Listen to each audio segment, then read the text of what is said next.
the body that tend to reduce, make it less than normal, would result in an edematous condition. What is edema?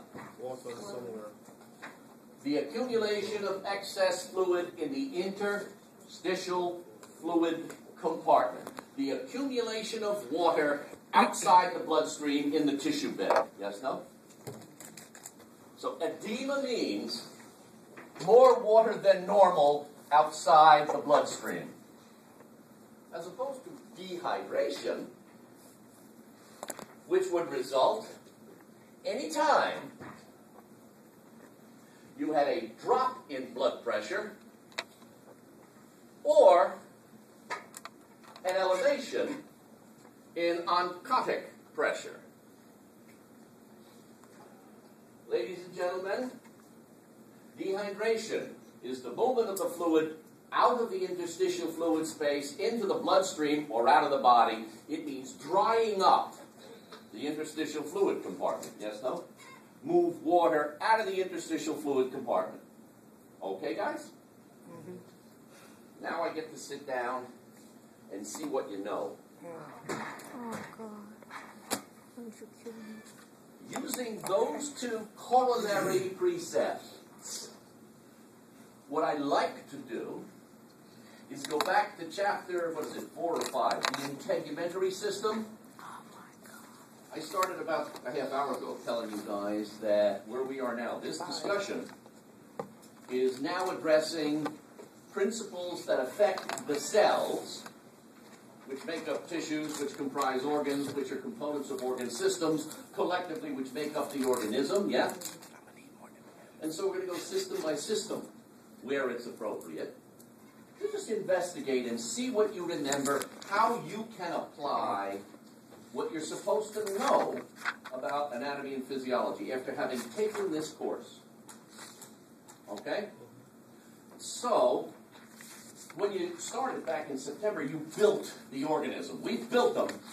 Now let's take them apart and see how these generalized principles operating at the cellular level for any and all tissues and any system in the body affect water balance or abnormal balance in water. Who wants to volunteer for a discussion of the integumentary system? Remember, ladies and gentlemen, at the end of this semester, your grade is principally comprised of a numerical, mathematical average of your test scores, in conjunction with the fixed objective assessment of a grade, assignment of a grade based on numbers. There's other intangible variables that I truly believe should be part of your grade, and that's participation, preparation. How many of you read the chapter? I got 1, 2, 3, 4. Oh, should have said it first. Too late now. Very good. I'm glad. So you read The Simpsons. Good. You're perfect.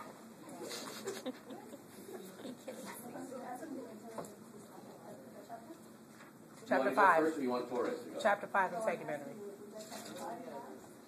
No, if you read chapter 26, it's blood and the fluid electrolyte. Did you read that chapter?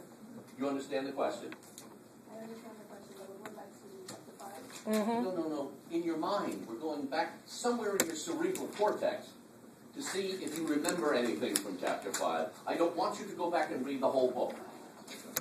I want you to try and have you apply some of the principles and knowledge you have about the skin. You understand that? You want to go first?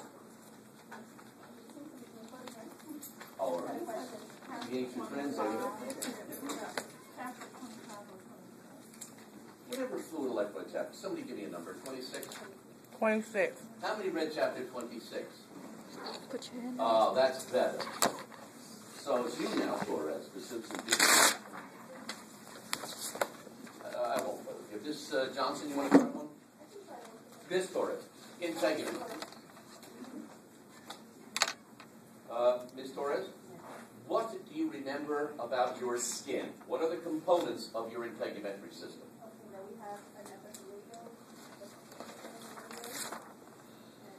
So the overall components of the integumentary system are the skin, hair, nails, and glands, yes? We can forget about hair and glands for the time being. Okay? Glands and skin.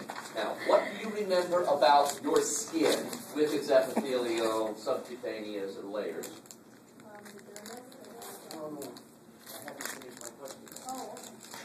My question is, what is it about the skin that you remember is related in any way to water levels in the body?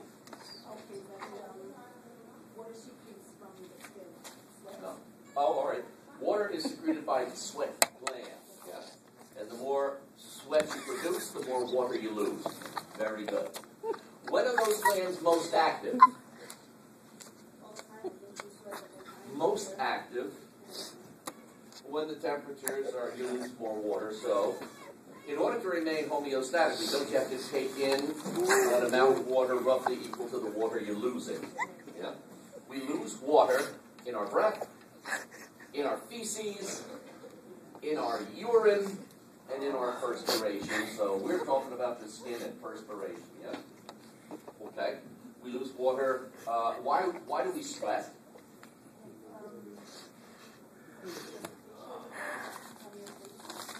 It's a secretion of homeostasis. Of what? Is that why you sweat? You sweat because you're hot. And you want to cool your body down. That was what I was looking for. Yes, okay. So water levels and balance in the body is a function of how much we lose through our sweat glands. Clear? Anything else associated with the integumentary system and water loss? Ms. Torres, what is the outer layer of the epithelium, the epidermis called? No, it's epithelium. What's the outermost epithelial layer of the stratified squamous keratinized? Keratin is what I'm looking for. You remember keratin? Yes. Water resistant. It's in the stratum corneum, the outer layer of the squamous. Stratum basale, no. No. That's what I was trying to remember. It begins in the stratum basale as hyalo keratin, yes?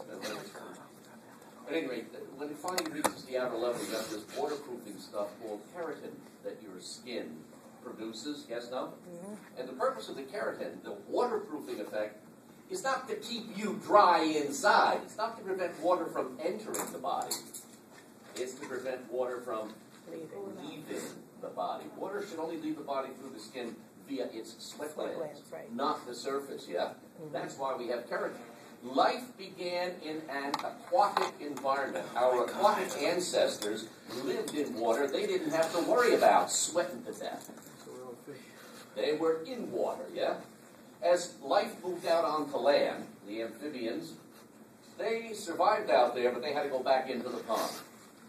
As the earth got a little drier, the reptiles, they came out on land. They stayed out on land. They thickened their skin so they didn't dry out. Alligators, crocodiles, snakes, turtles, yes, no? Thick skin. They didn't lose any water through their heavily keratinized skin. But most of those guys are poikilothermic, cold-blooded. Birds and mammals, we're warm-blooded. We're always losing water through our skin because we're always sweating, even if it's February. A lot more in August, a little less in February. But we're always losing water because of our homeothermy, our warm-blooded nature. So we need to devise some mechanism to prevent excess water loss from our warm bodies. We keratinize our skin. Yes, no? This is taking too long. So, ladies and gents, when you're in the emergency room and you're treating a burn patient, you're not just worried about infection. When the skin is burnt off and the waterproof seal is lost, yeah, bacteria get in, and that's a real concern. But water is being lost when you lose your waterproofing. So dehydration or desiccation is as much a concern for the burn patient as it is infection for the burn patient. Skin's important in regulating water levels and loss from the body. Next system you talked about was the skeletal system. Skeletal system and water, bones are pretty dry, yeah? But there is osteomalacia, there are infections, and anytime you get an inflammation or an infection, you're going to develop local or generalized edema, yes? But don't think of the bone, well, don't think of water much when you think about bones, all right? Next system you talked about was the muscular system. We may have a concern here. Anybody? How can you relate muscular system, the skeletal muscles in the body, to water levels? What happens to your sweating when you go up to the gym? You increase your skeletal muscle activity, you warm the body up, yes? You tend to perspire greater. Do you know that skeletal muscle contractions are about 30% efficient? All the ATP that goes into muscle contractions, about 70% of it goes off as heat. It's not very efficient. That's why strenuous, vigorous skeletal muscle activity warms the body up so quickly. Yeah? And stimulates perspiration. Anybody participate in a regular regimen, God forbid, of physical activity? Thank you. Does walking up the stairs count? My sister. No, but strenuous exercise produces muscle soreness. Yeah. The muscle soreness is because the muscles are remodeling. Remember, the sarcomeres have to get bigger if the resistance you confront them with is greater. So they have to break down the old sarcomere and build new, bigger ones. Arnold Schwarzenegger hasn't added muscle fibers. He's increased the size of the fibers, yes? Atrophy is an increase in muscle fiber size, not fiber number. Okay. I mean hypertrophy. So, when you exercise strenuously, 24 to 48 hours afterwards, the muscles feel achy, sore, puffy. Any remodeling stimulates the release of something called C-reactive protein, the inflammatory protein, and the leukotrienes and the histamines. The muscles feel puffy, yes? Towards the end of your repetitions, I believe they're called, the muscles tend to feel bigger and swollen, yeah? And you're accumulating fluid because they're breaking down and remodeling, restructuring, blah, blah, blah. So the skeletal muscular system, the skeletal muscles of your muscular system, they can account for water levels. Yeah, it's altered variation. The nervous system is the next system you discussed, and we know about cerebrospinal fluid, yeah? Do you remember how it was formed? Aren't all of these fluids coming out of the bloodstream and then eventually going back in? Anybody remember the formation, circulation, and reclamation of cerebrospinal fluid? Let's hear it, Ms. Asbury. Yeah. It starts in the I can't say this, arachnoid. Arachnoid. Villi, and then it travels to the ventricle. The roof of your brain is hollow. Yeah. You have 4 ventricles, 4 hollow chambers. In the roof of each is an arachnoid granulation or arachnoid network, yeah? And blood filters out into the 4 ventricles. 2 lateral ventricles pass through medial apertures, foramen of Monroe, yeah? Into the 3rd ventricle, which then empties through the aqueduct of Sylvius, the central aperture, central canal. We didn't get that detail. Into the 4th ventricle, which is just below your cerebellum. Okay. And then it exits through the foramen of Magendie, or the central aperture, into the subarachnoid space. Okay. Yeah? Yeah. And so the inside of the brain is washed where the fluid forms. Okay. It travels through the 4 ventricles, out through the back, up over the top, and then it collects in your superior sagittal sinus, Okay. which empties into the internal jugular vein. Oh, okay. That's how that puts together. Well, it doesn't empty, but returns the fluid Okay. to the, yeah? The fluid that's formed also passes down through the central canal of the spinal cord. Okay. It washes around the subarachnoid space, so your spinal, blah, blah, blah. The cerebrospinal fluid that is formed inside the brain and circulates inside and outside the brain and cord is constantly being formed and should be reabsorbed. Leaves the bloodstream, washes those brain and cord parts, but then goes back into the bloodstream, yes? Okay. Anything that interferes with the circulation route of this cerebrospinal fluid, should there be a blockage in one of the apertures, or in the central aperture, the foramen of Magendie, the fluid that's formed inside the brain, can't get outside the brain, and you've got hydrocephalus, Okay. That's fluid in the brain. Yeah. If you have, and you remember your arachnoid membrane, which is outside the brain, it's highly vascularized, whack on the brain, damage to the arachnoid or vascular layers, fluid that collects outside the brain and now kind of compresses it, yes? Okay. So fluid levels and any edematous conditions, subdural hematomas and the like, internal blockages of fluid circulation, water in the cerebral spinal fluid compartment. Okay, nervous system. Then we move to, what you do next? Cardiovascular blood, yeah? Yeah. Anybody want to relate fluid to the cardiovascular system, Miss Adebuego? You don't? Come on, this isn't even a challenge. Anybody? Oh, it was so blood long ago. pressure? It was about 6 weeks ago. How can I remember that? Yeah, how could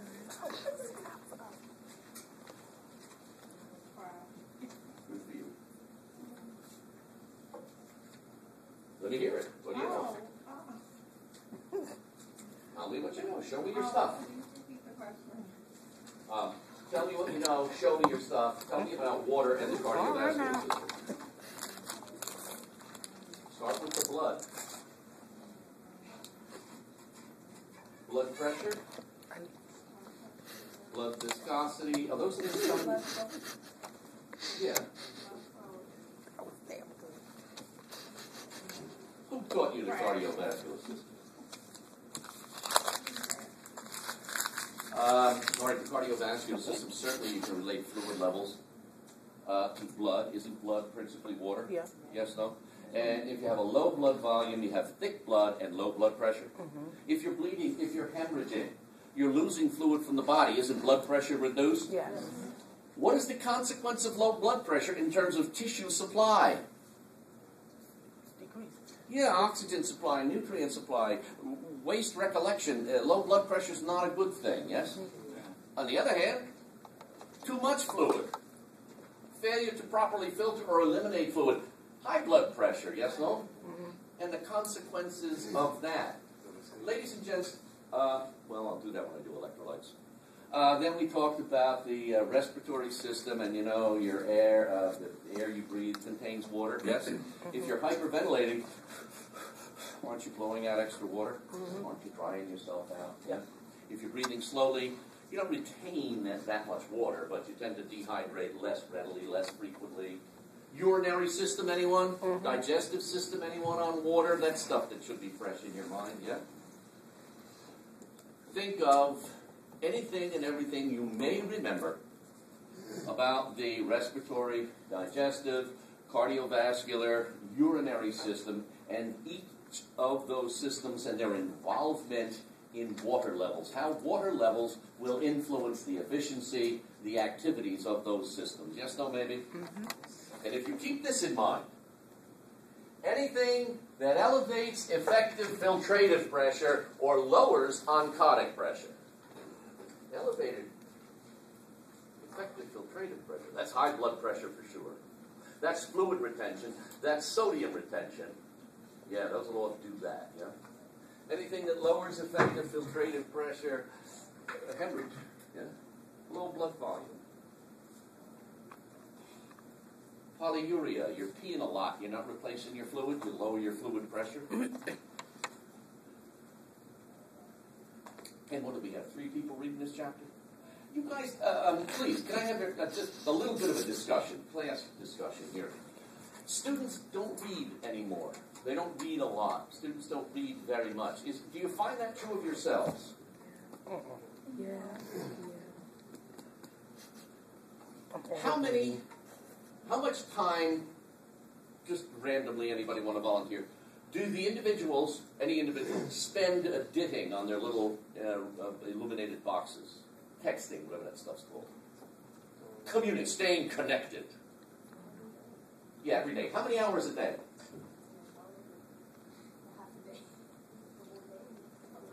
All the time, yes? A lot of the time. And do you spend more time doing that or reading the text? No, reading. Honestly. Reading I know the is answer to the homework. question. You don't have to. Half it, yeah. I spend more time at work. Oh. Yeah, Mr. Paul has to work for a living. He's not privileged like the rest of you that don't have to work and don't have families. You all spend too much time on those boxes. You spend more time with those electronic things in front of you than you do with a book in front of your face, and you're killing yourselves. You really are. You're on a slippery slope. You're sliding, facilitating the descent into the canyon of illiteracy. And once there, there's no way out. You gotta read, guys. Never mind. You know what? How much of this stuff is really important? It really ain't. My boss texts me about my work, Not your work. Yeah, what do you do for a living? insurance. Oh, now there's something. You need to make something a priority. Okay. You know, I apologize. I'm sorry. It's real You need to important stuff. prioritize that. Good luck with the planet. You know, for real. In addition to the maintenance of fluid levels in the body, an equal concern is about the electrolytes that the fluids in the body distribute and bear and carry around. There are a number of electrolytes that those of you who have read chapter 26 have come across. But the ones that are of particular importance, you probably recognize from your earlier reading, is something called natresium. This element, Latin name natresium, atomic symbol Na, also known as sodium, is the principal, the most abundant, the most commonly encountered extracellular cation. Most abundant. What is a cation? Positively charged. An atom that is no longer neutral, it's lost some electrons, and as a consequence has more protons than it has electrons. It's taken on a positive charge, cation. You said this is the most abundant extracellular That's all right. cation. Okay. In the body. You got more of this stuff, depending on how salty your food is. Irrelevant. Irrespective of the food sodium intake, you've got more free extracellular sodium than you have any other positively charged cation in the body. It's not the most abundant cation. The most abundant is calcium, but it ain't free. It's all tied up in your bone. It ain't circulating. It ain't in the interstitial fluid compartment as sodium is, yes? And why is sodium extracellular? You all harken back to chapter 2 or 3, whatever the hell it was on the cell, and you remember the cell membrane. Every cell in your body has a sodium-potassium pump, Yeah.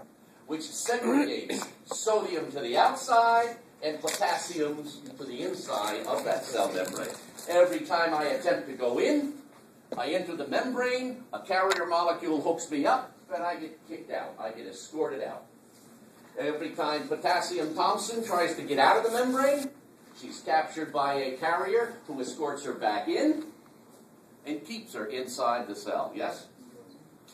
The intracellular fluid compartment, not only relative to water, but relative to any other constituent or component of the interior of the cell, is the objective of all physiological mechanisms. Keeping and preserving relative homeostasis inside the cells, not just of water, but of electrolytes and a variety of other things, is real important.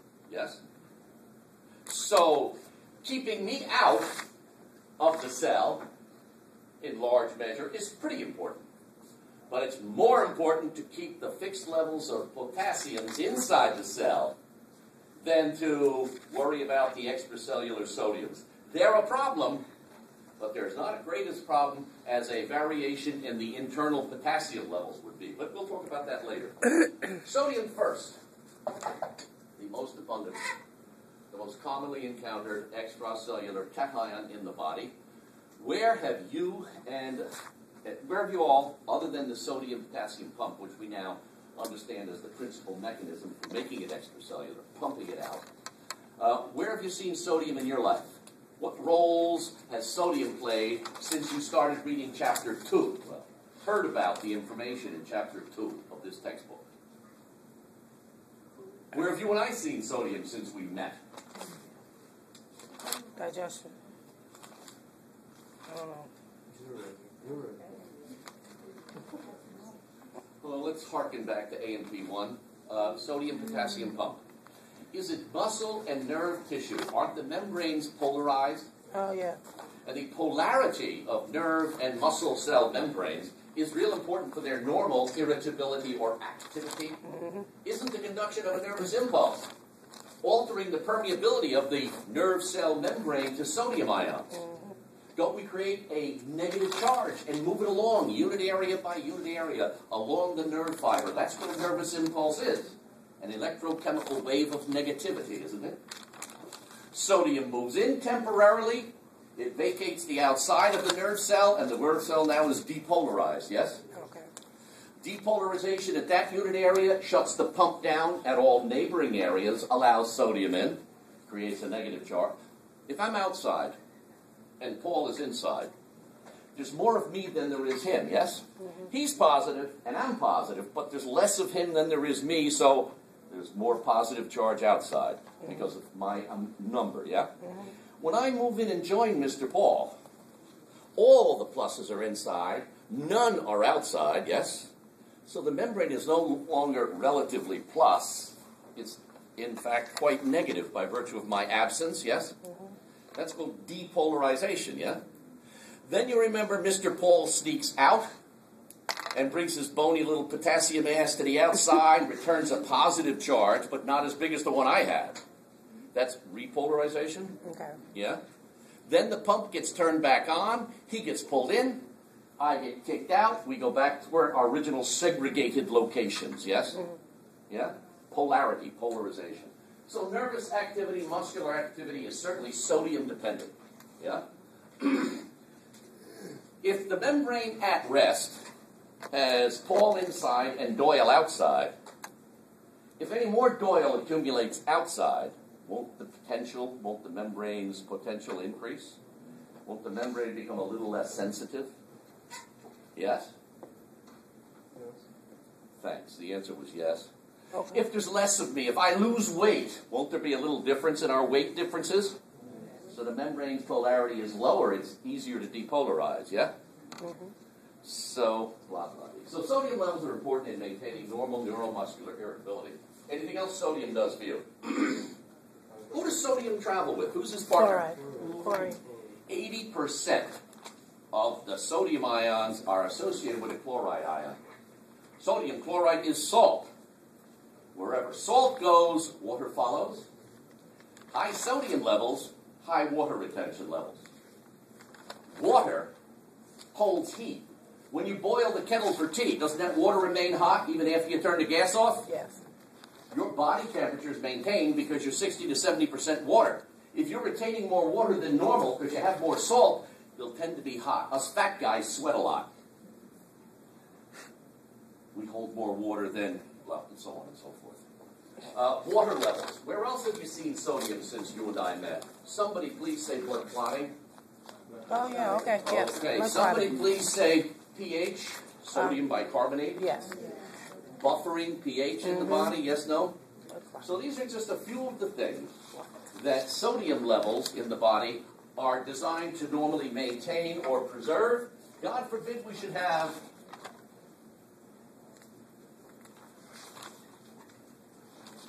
too much of it.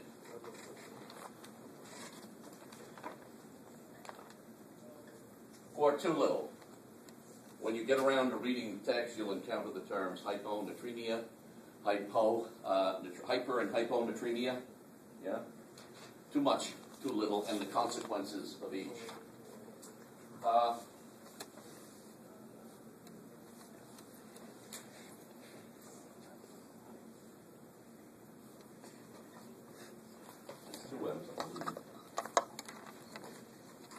The other element is selenium, atomic symbol K. We commonly know it as potassium, yes?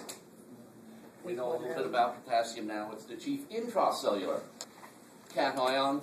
It's necessary for neuromuscular irritability, charge, polarity, all that good stuff.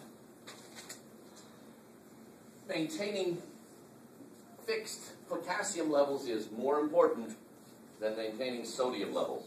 Okay, you said potassium was the most abundant. Intra. Okay. Mr. Paul is positively charged, but he's on the inside of the cell. Okay. There's less of him than there is me. I'm positively charged. I'm on the outside of the cell. Sodium, potassium, yes, no? Gotcha. Who's potassium's traveling partner? Chloride. No. Oh, phosphorus. Really? Apparently. No. Oh, yes. Phosphate. Is it phosphate Oh, the yeah. principal intracellular? An ion. An ion Oh. means negative charge, yes? Oh, wait.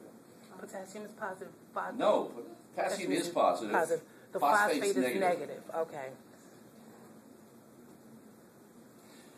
Potassium's positive when it's an ion, Ms. Wright. When it's an atom, it's neutral. Yes, no? Yes. Okay. They're functional in the ion form. Okay. When they're doing whatever it is that they do, we consider them as ions, yes. Phosphates. So we know phosphate is potassium's intracellular partner. It helps give the negative charge to the inside of the membrane. Have you seen phosphates anywhere else in your life? Yeah. Yes, when you did the skeletal system, yeah? Calcium phosphate. Hydroxyapatite, the bony matrix. You've seen phosphates anywhere since we met? Yes, you have. ATP. Pardon? ATP. Potassium? Oh, potassium. What phosphate is it for? Phosphates in the intestine where? I can't hear you. I'm not sure exactly. In a smaller intestine. Phosphate? I mean, we digest it, we absorb it, but I mean, I don't understand.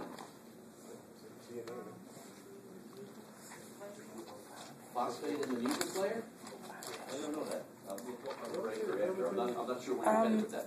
Oh, you're talking about the glycolysis? Is that what you mean? That's not in the intestine, that's in the cell. ATP formation, the phosphates are in the cell, not in the intestine. Yes, no? All right, why don't we take a break? Oh. It's about 10 after, isn't it? No, it doesn't.